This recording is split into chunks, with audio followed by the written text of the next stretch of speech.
আসসালামু আলাইকুম রহমতুল্লাহি ওয়া বারাকাতুহু। আশা করি সবাই খুবই ভালো আছেন। আজকে আবার আপনাদের সামনে নতুন একটি ভিডিও নিয়ে চলে আসলাম। আজকের এই ভিডিওর মাধ্যমে আমি আপনাদের সাথে কথা বলবো সিক্রেট ব্রিডিং নিয়ে, অর্থাৎ লেক মালাবি সিক্রেটদেরকে কিভাবে খুব সহজে ব্রিড করাতে পারেন, step by step full process আজকের এই ভিডিওর মাধ্যমে আমি আপনাদের সাথে শেয়ার করব।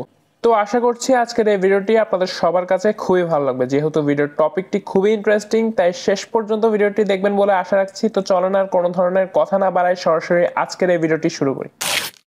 তো প্রথমে যদি কথা বলতে চাই যে কি কি বিষয় মাথায় রেখে আমাদের চিকলেট ব্রিড করতে হবে, তাহলে মূলত কয়েকটা জিনিস মাথায় রাখলে আমাদের হয়ে যাবে। প্রথমত চিকলেটদেরকে ভালো এনভায়রনমেন্ট দিতে হবে, তারপরে ভালো খাবার দিতে হবে, ভালো ফিল্ট্রেশন দিতে হবে, ভালো পানির কোয়ালিটিটা মেনটেন করতে হবে এবং তার সাথে সাথে টেম্পারেচার মেনটেন করতে হবে, আর মেল এবং ফিমেলের রেশিওটা মেনটেন করে চলতে হবে, আর আদার্স কোনো ফিশ দিতে পারবো কিনা সেই জিনিসটা মাথায় রেখে কাজ করতে হবে। এই কয়েকটা জিনিস মাথায় রেখে যদি আমরা কাজ করতে পারি তাহলে চিকলেট ব্রিড করা খুবই ইজি। আদার্স যতগুলো অ্যাকোয়ারিয়াম ফিশ রয়েছে তাদের তুলনায় আমরা যদি তুলনা করি তাহলে চিকলেট ব্রিড করা আসলে খুবই ইজি। আমি যদি আমার কথা বলতে চাই তাহলে আমি অত একটা প্ল্যানিংও করি নেই, সিম্পল ট্যাঙ্ক সেট আপ করেছি, সিম্পলভাবে সব কিছু করেছি এবং আল্লাহর রহমতে আমি ভালোভাবেই সফলভাবে একবার চিকলেট ব্রিড করতে পেরেছিলাম এবং চিকলেট ব্রিড করার পরে ভালো পরিমাণে বাচ্চা পেয়েছি। তো মূল কথা হলো চিকলেট ব্রিড করা অত একটা কঠিন না, আর আপনার অত একটা জিনিস করার মতনও কিছু নেই। আমি যে কয়েকটা জিনিস বললাম এইগুলো যদি আপনি মেনটেন করতে পারেন তাহলে দেখবেন চিকলেট ব্রিড করা খুবই ইজি হয়ে যাবে।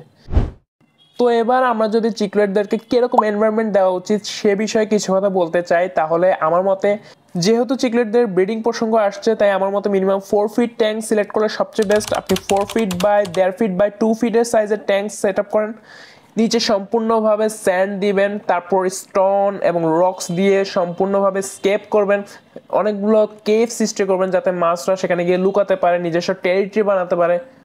তারপর উপরে সিম্পল লাইট এবং সিম্পল ব্যাকগ্রাউন্ড দিয়ে ওভারঅল সম্পূর্ণ সেটআপটি কমপ্লিট করে দিতে পারেন। এরকম সিম্পল সেটআপ দিয়ে আপনি চাইলে খুব সহজে আপনার চিকলেটদের জন্য ন্যাচারাল এনভায়রনমেন্ট ক্রিয়েট করতে পারেন।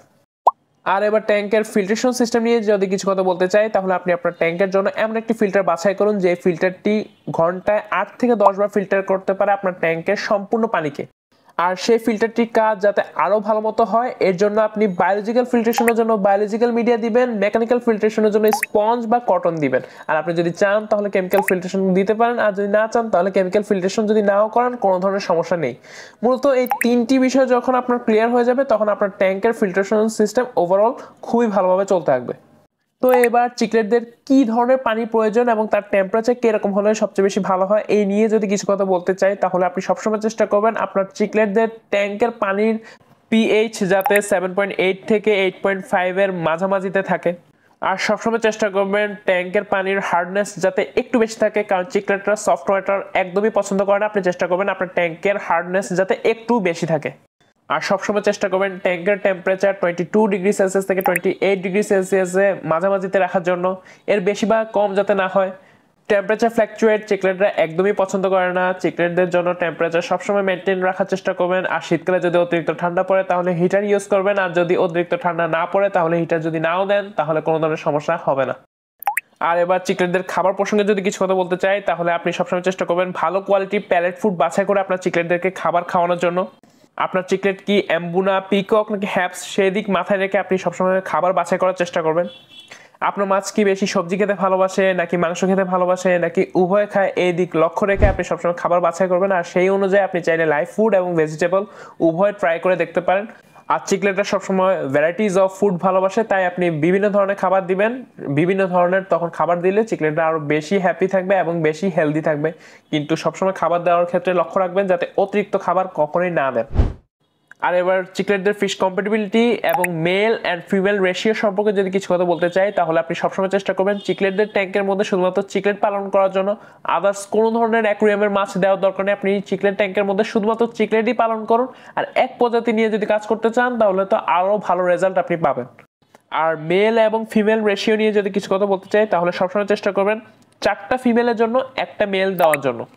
আপনি আপনার ট্যাঙ্কটির মধ্যে যদি একটি মেলের জন্য একটি ফিমেল দেন, এভাবে যদি আপনি আপনার ট্যাঙ্কটিকে সাজান তাহলে আপনার ট্যাঙ্কটির মধ্যে প্রচুর পরিমাণে ঝগড়া হবে, প্রচুর পরিমাণে মাছদের মধ্যে মারামারি হবে। এর জন্য আপনার অনেক মাছ মারাও যেতে পারে, আপনি ভালো কোনো পেয়ার পাবেন না যেহেতু ফিমেলের সংখ্যা কম। তাই আমার মতে যেহেতু আপনার ব্রিডিংয়ের প্রতি ইন্টারেস্ট রয়েছে তাই আপনি একটি মেলের জন্য 4টি বা 5টি ফিমেল সিলেক্ট করুন, এটা সবচেয়ে বেস্ট হবে। মেলের যে ফিমেলটিকে ভালো লাগবে সেই ফিমেলটির সাথে পেয়ার গঠন করে দেন ব্রিড করবে। তো চিকলেট ব্রিড করার ক্ষেত্রে মূলত যে পয়েন্টটা আমাদের মাথায় রাখা উচিত তার সম্পর্কে এখন পর্যন্ত জানলাম। এখন আমরা জানার চেষ্টা করব চিকলেট মেল এবং ফিমেল কিভাবে আমরা খুব সহজে চিনতে পারি সে সম্পর্কে। শুরুতেই বলে রাখতে চাই যে চিকলেট মেল এবং ফিমেল চিনাটা একটু টাফ। আমি নিজেও এখন পর্যন্ত চিকলেটের মেল এবং ফিমেল চিনতে গেলে খুবই কনফিউজড হয়ে যায়। তবুও আপনি যদি কাছ থেকে চিকলেটদেরকে একটু লক্ষ্য করেন তাহলে কিছু ভিন্নতা দেখবেন মেল এবং ফিমেলের মাঝে। প্রথমত আপনারা যদি লক্ষ্য করেন তাহলে দেখবেন মেলরা খানিকটা বড় হয় ফিমেলদের থেকে, মেলরা একটু কালারফুল হয় ফিমেলদের থেকে। পিকক মেলদের মুখের দিকে যদি আপনি তাকান তাহলে আপনি দেখবেন মুখের দিকটা কিছুটা চোখা হয়ে থাকে ফিমেলদের থেকে, ফিমেলদেরটা একটু রাউন্ড হয়।